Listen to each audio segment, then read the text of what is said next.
que é isso? É hora de brincar, não é hora de tomar banho. Mas ele não compreende, isso é um problema grave que meu pai não consegue resolver comigo. Tem outros probleminhas também, né? Enfim, todos nós temos problema porque todos nós estamos debaixo de um mundo caído. E na realidade o que vemos é um mundo cheio de problemas. E o texto que nós lemos, ele fala sobre problemas. Ele fala também de como encontrar as soluções para os problemas, para os casos difíceis, para as coisas que precisam de uma solução imediata.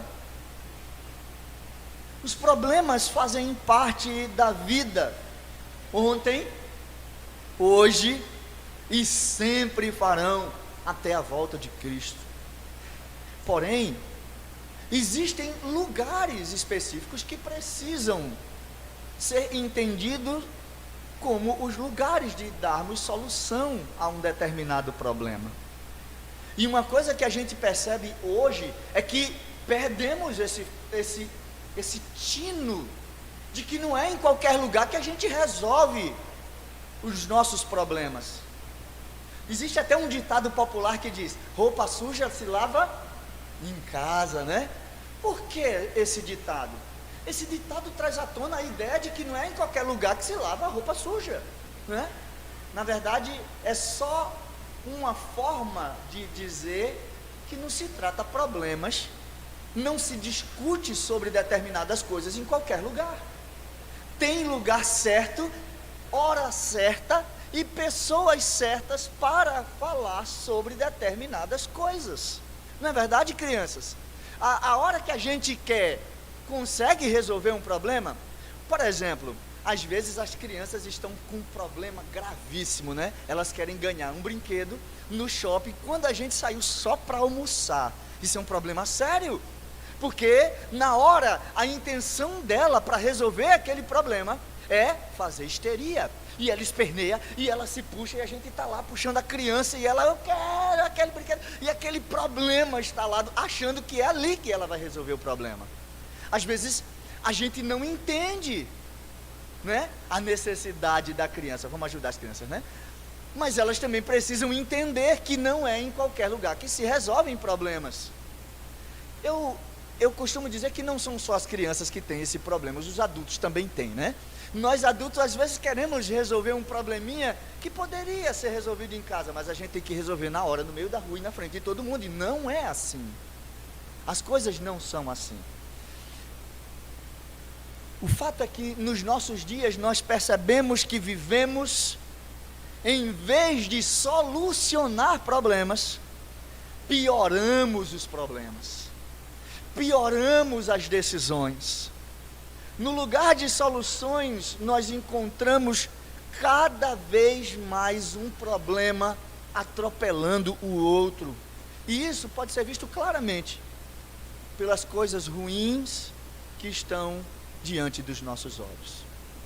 Um mundo quebrado, cada vez mais quebrado, cada vez mais inconsequente, cada vez menos intolerante. As pessoas não toleram as outras mais, não respeitam as outras mais. Todas as pessoas têm direito, e realmente têm, mas o meu direito começa quando o do outro termina, e ninguém mais tem esse senso, inclusive as crianças. As crianças agora acharam que reinam no mundo. Prestem atenção, crianças. E a criança bate o pé e todo mundo tem que servir a criança, para não causar escândalo, porque nós estamos na rua, porque não sei o quê. E aí as crianças estão igual aquele ratinho, lembra? Que quer dominar o mundo. Vivemos isso.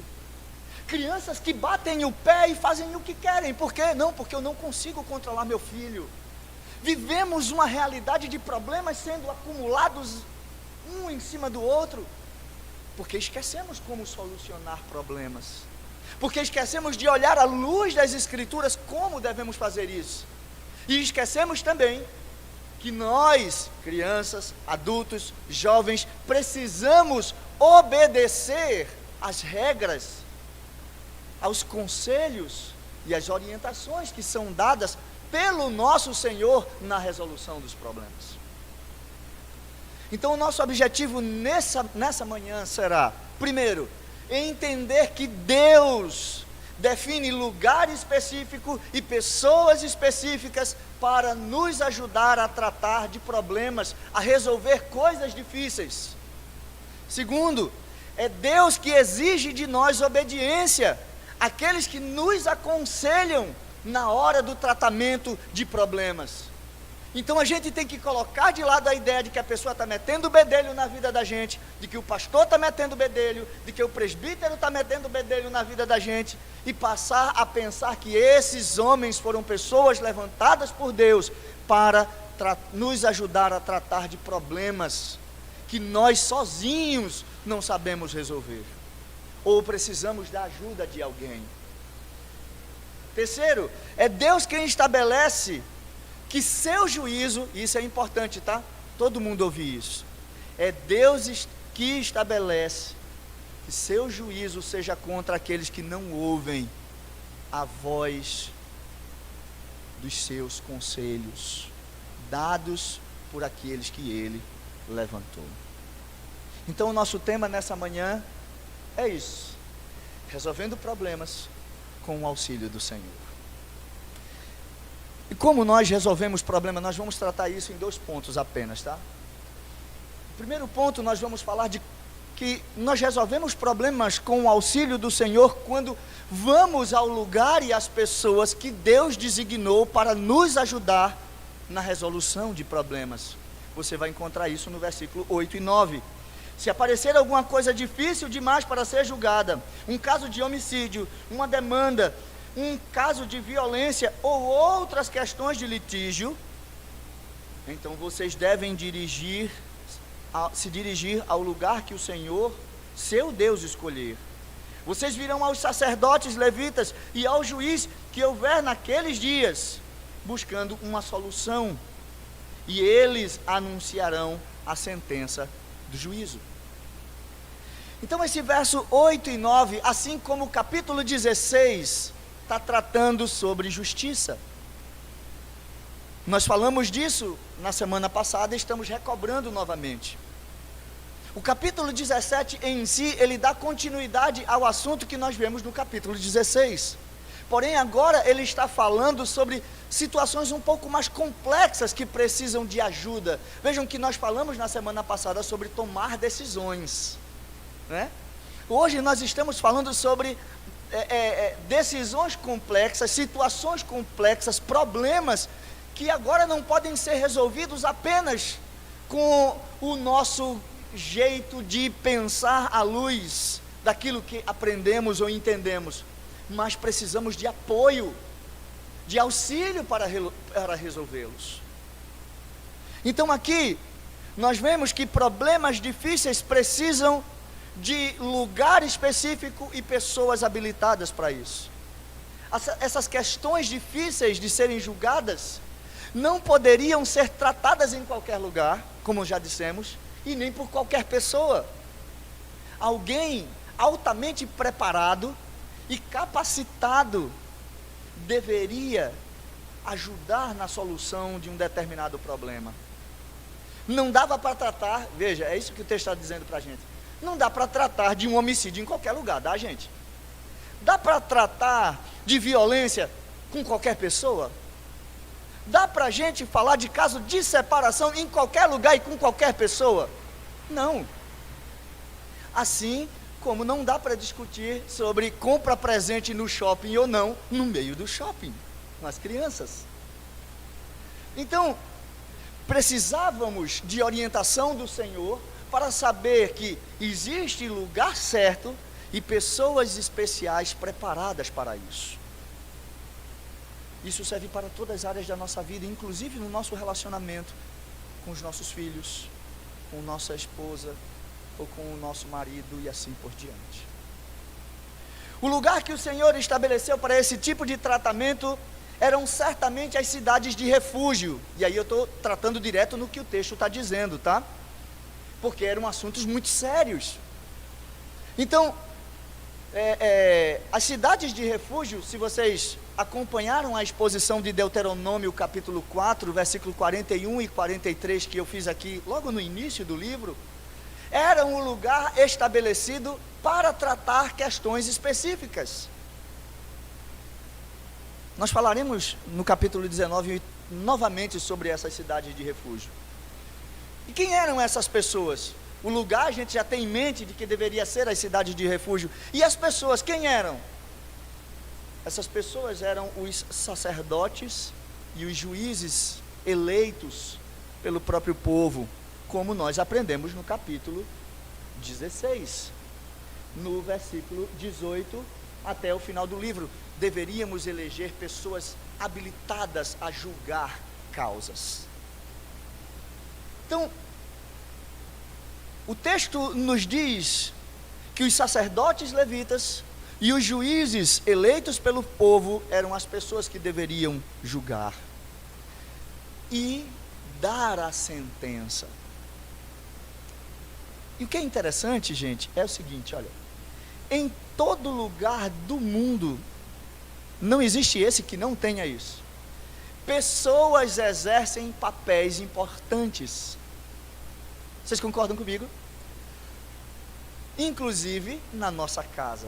Vejam, na nossa casa, crianças, papai e mamãe têm responsabilidades. A mamãe de cuidar de todos nós, né? Papelzão da mamãe.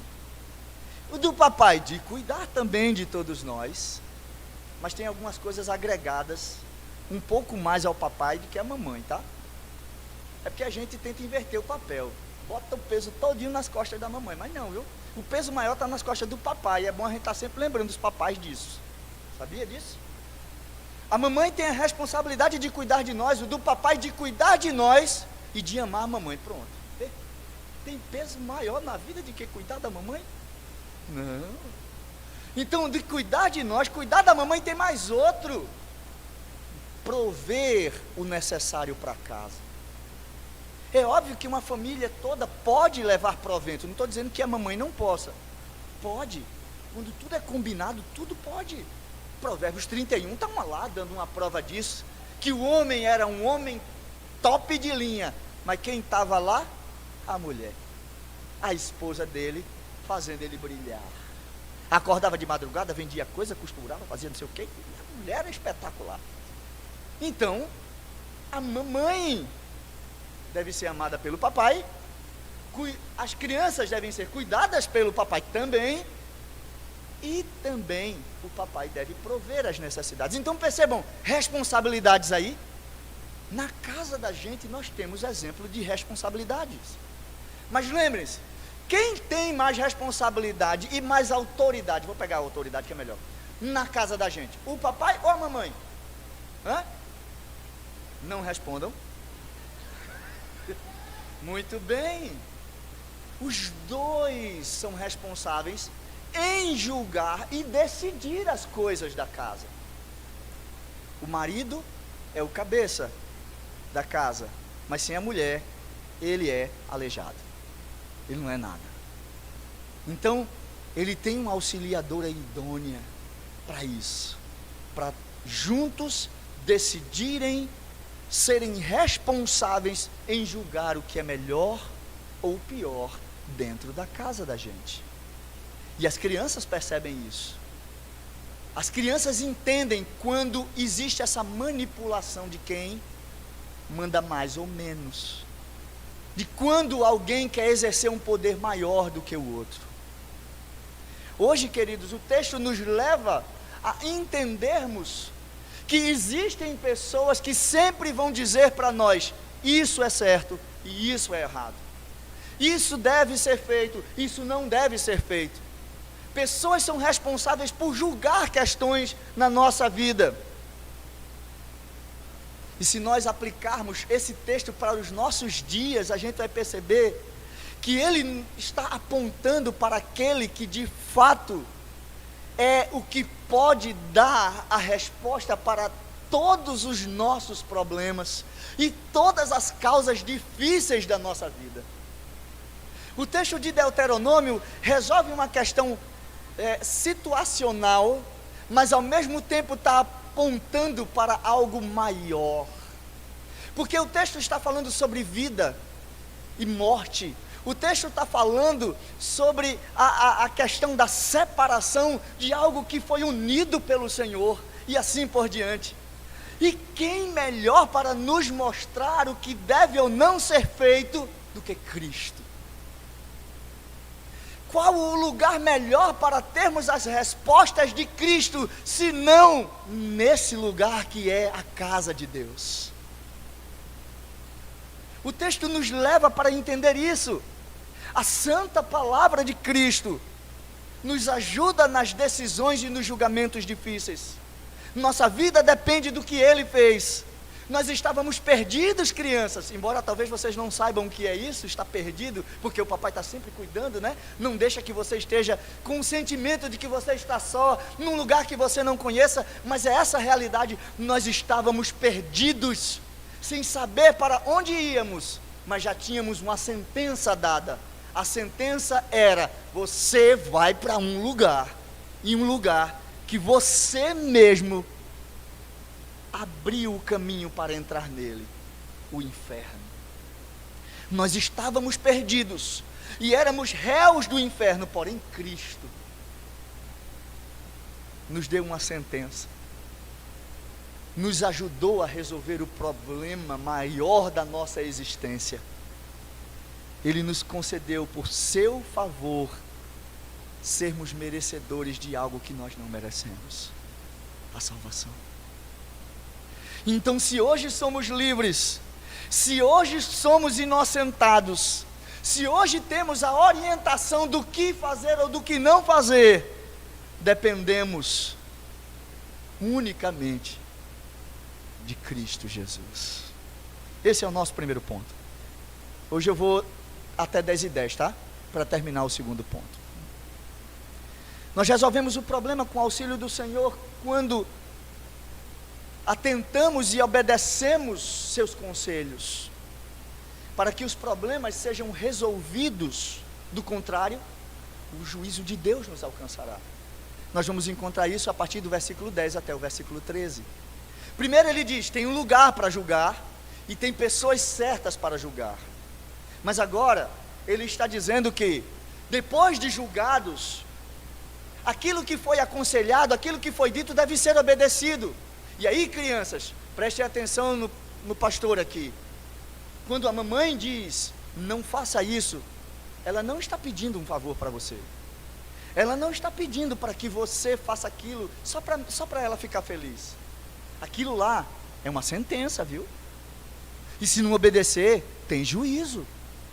O juízo pode ser apenas de uma reclamação a palmadas, talvez. Ou há um castigo que nós não gostamos. Se existe uma coisa, queridos, que nós não gostamos, é de sermos castigados. Nós detestamos a ideia de sofrer como consequência de nossas ações. O que nós realmente gostaríamos, de criança a adulto, era fazer as coisas e no final dar tudo certo, independente do que nós fizéssemos.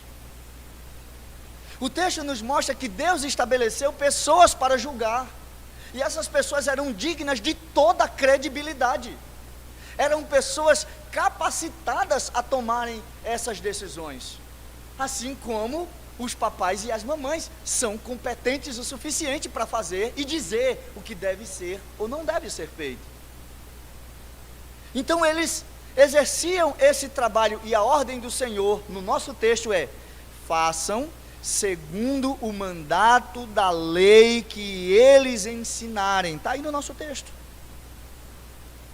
E de acordo com o juízo que eles disserem, da sentença que eles anunciarem, vocês não devem se desviar nem para a direita e nem para a esquerda.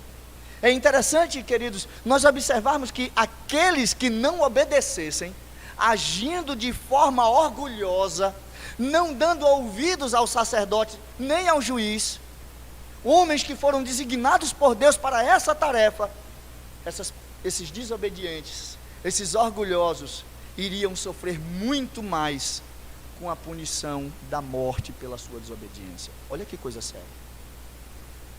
É sério. Hoje a gente desobedece deliberadamente.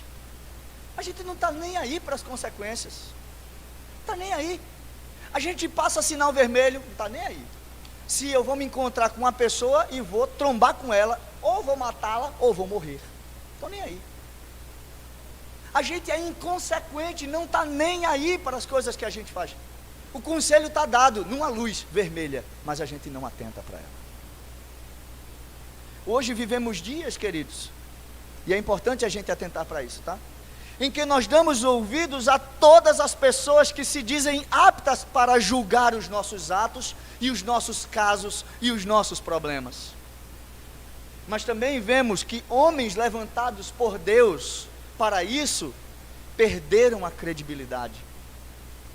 Os pais perderam a credibilidade. Pastores, presbíteros, líderes que Deus levantou, perderam a credibilidade. Ninguém quer respeitar pastor ou algum líder espiritual. Ninguém quer se aconselhar com o pastor quando está passando com algum problema de ansiedade, depressão, autoestima, seja lá o que for. Por quê? Porque pastor não é psicólogo, é pastor. Preferem falar com pessoas que não conhecem a Deus nem a sua palavra, mas fizeram um curso que os tornaram aptos a analisar comportamentos por meio de teorias especulativas humanistas, onde não tem Deus. Eu gasto, eu pago por isso, eu gasto meu dinheiro com isso, somente para a pessoa massagear meu ego e dizer que a culpa foi dos meus pais, que a culpa é de alguma coisa no meu passado, ou que certamente alguém influenciou a minha vida, ao ponto de hoje eu ser ansioso, depressivo e etc. Não existe pecado em mim, só existe alguém que interfere ou interferiu, e hoje eu sou o que sou. E aí ninguém quer conversar com o pastor.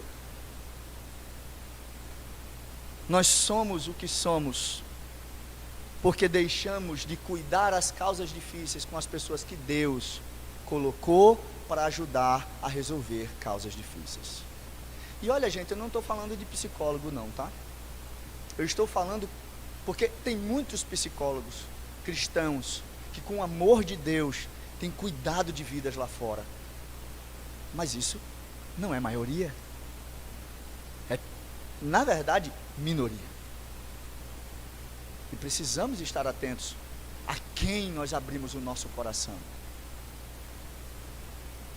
Imagine um pastor deprimido, contando todos os seus pecados para uma pessoa não crente. Lindo, né? É lindo. Tendo conselho para isso, para ajudá-lo a tratar dessa questão. Mas a gente vai aprender com o tempo. As nossas crianças que não vão conversar com os nossos pais sobre sexualidade, sabe por quê? Eles não conversam porque os pais não querem ajudar os filhos a tratarem de um assunto seríssimo. E aí eles vão descobrir tudo que a televisão ensina, tudo que os amiguinhos ensinam, e tudo que essa novidade que está aí fora ensina. Acabou. E aí depois a gente reclama do que nós estamos colhendo, porque se o filho falar alguma coisa sobre isso, onde foi que você veio com esse assunto? De onde você tirou isso? Precisamos de uma renovação da nossa mente em obediência à palavra de Deus, queridos, fazendo com que aqueles que Deus levantou para isso, que Deus definiu para fazer e orientar nas coisas certas, nos problemas difíceis que nós estamos enfrentando, de fato estejam tratando desses problemas. Então deixa eu chamar você a atenção aqui. Deus chamou você, papai e mamãe, para cuidar de ensinar o juízo e a verdade de Deus para os nossos filhos e para os seus filhos. Assim como o pastor e os presbíteros e os diáconos, os líderes da igreja, são chamados para ajudar uns aos outros nessas causas que são difíceis também de serem tratadas. Não estou dizendo que você não vá lá fora, vá, mas esteja preso, certo da verdade que você deve ouvir. As questões difíceis da vida foram orientadas a nós vivermos e obedecermos, porque o juízo no texto é muito claro. Todas as pessoas que não obedecem estão morrendo. A fé de pessoas tem minguado. Nossa sociedade hoje é homicida. É isso que a gente vê aí fora, gente. Um bando de homicida, de pessoas violentas. Vivemos num momento em que a gente não consegue sair na porta da casa da gente, que a gente tem medo de botar o telefone fora do bolso, porque alguém pode tomar, e ainda pega no seu cabelo e bota a cara aí, para eu poder fazer o Pix agora, porque todo mundo botou lá, né, agora, né, tecnologia facial, e aí, pega no cabelo e bota a cara aí, porque senão não tem o Pix feito, não adianta ter o telefone sem ela. Então, queridos, vivemos isso, uma sociedade homicida, violenta e egoísta, que só pensa em separação e no seu próprio bem-estar. Crianças que não dividem nada com ninguém. Por isso o juízo de Deus está sendo derramado, e nós não temos percebido.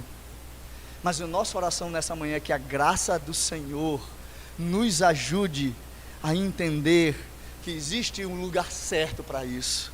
E existem pessoas certas para isso. O lugar certo, o hospital, que nem o nosso presbítero Carlos falou uma vez para mim, é a igreja. Assim como as pessoas certas são aqueles que Deus levantou, e o próprio Cristo e a sua palavra. Eu quero concluir com algumas reflexões para sabermos como nós podemos viver num mundo tão cheio de problemas, queridos. Primeiro, a gente tem que se lembrar que é Deus quem nos guia pelo caminho certo. Ninguém mais, além de Deus, tem as melhores respostas para nós. E é óbvio, aquelas pessoas que Ele levanta, papai, mamãe, líderes, homens e mulheres que Deus separou para isso. Nós temos a sua palavra para nos guiar. Nós temos Cristo para nos dar sentenças, e sentenças boas que nós, ao usufruirmos, seremos beneficiados. Segundo lugar, reflita nisso, queridos. Deus julgará os que querem seguir seus próprios caminhos. Não adianta tentar fugir e buscar respostas onde não há respostas. Não adianta buscar um caminho que não existe. Na verdade existe. Não adianta ir por um caminho que não vai te levar para o verdadeiro caminho. Porque não existe essa história de que todo caminho dá na venda. Essa história não existe. Só existe um caminho, uma verdade e uma vida. E o nome dela é Cristo. Que Cristo seja o verdadeiro caminho e a resposta para nós. Que nós saibamos obedecer a Ele. E com certeza, o que vai sobrar é a graça de Deus sobre nós. Lembrem-se, todos nós temos problemas. Mas quando os nossos problemas são apresentados a Cristo, e quando nós obedecemos a sua voz, os nossos problemas são resolvidos debaixo da sua graça. Amém? Vamos ficar de pé, orarmos e agradecermos ao Senhor. Senhor, nós te agradecemos por tua palavra e bendizemos o teu nome, Senhor, que nos ajuda a resolver os nossos problemas. Orienta-nos e faz com que nós sejamos instrumentos do Senhor e que nós possamos desfrutar de ouvir e obedecer a tua voz. É assim que nós te oramos pelos méritos de Cristo. Amém. Que a graça de nosso Senhor e Salvador Jesus Cristo, o amor de Deus, o nosso eterno e bondoso Pai, que a comunhão e as doces consolações do seu Santo Espírito sejam com todos vocês, meus irmãos, hoje e para todos sempre. Amém. Os irmãos podem assentar e as crianças venham aqui na frente para a gente já orar e subir para a aula.